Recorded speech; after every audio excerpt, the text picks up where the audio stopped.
Hey guys, happy Tuesday. It's Amy here, Director of New You for Christ, bringing to you today's Life Words passage and commentary. Now, today's section is Mark chapter 6, verses 1 to 13, and I really encourage you to go and read it for yourself. And here's a couple of things you might want to think about as you read today's passage. Now, today's passage splits into two sections. The first section sees Jesus head home to Nazareth, and while he's in Nazareth, he does some teaching in the synagogue.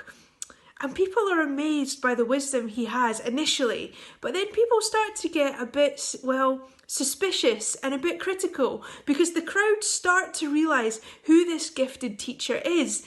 They say, isn't he Joseph's son?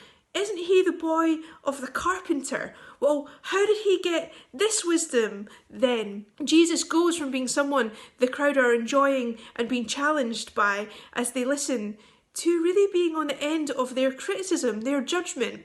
Now, I don't know about you, have you ever been written off by people because of who you're related to or who you hang out with, or perhaps even where you come from? Because these are situations we see that Jesus faces, either written off by where he's from, or in this situation by whose son he is. I don't know about you, but I find it encouraging that Jesus identified with that, because that was an experience that I had sometimes growing up too.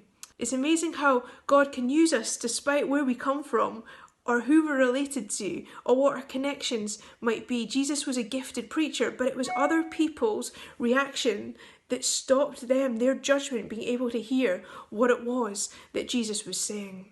Who do we overlook or judge based on things we think we know about them? Where might we try and be different this day, this week, this month going forward, that we might not miss out on what experience they're sharing, or even what miracles they could be doing amongst us, because the crowd miss out because of their judgment. Jesus doesn't do any miracles in Nazareth. But the story moves on, and Jesus moves from village to village, and what happens is he sends out some of his followers to the other villages around. See, he sends out the disciples in 2 by 2. Go off and share the good news. Go off and tell people the Messiah is coming. And the disciples go off and they heal sick people, and lots of incredible things happen. But Jesus sends them out with some instructions that might seem a little bit strange. See, Jesus tells them, take nothing for your journey. You don't need any extras. Your needs will be provided for. But he also says to them, look, you will go to some places that will welcome you, and you'll go to other places where you aren't welcomed.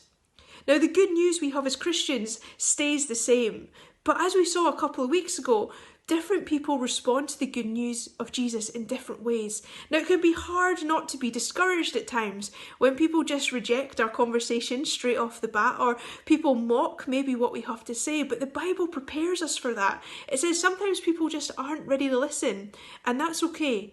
Move on and chat it about with someone else. You know, we're responsible for sharing the message, but God's responsible for opening people's hearts, and they're responsible for their own reactions. So be encouraged this morning. Sometimes people, like what happened to Jesus, they can't hear the wisdom or the truth we're sharing because their judgments have got in the way.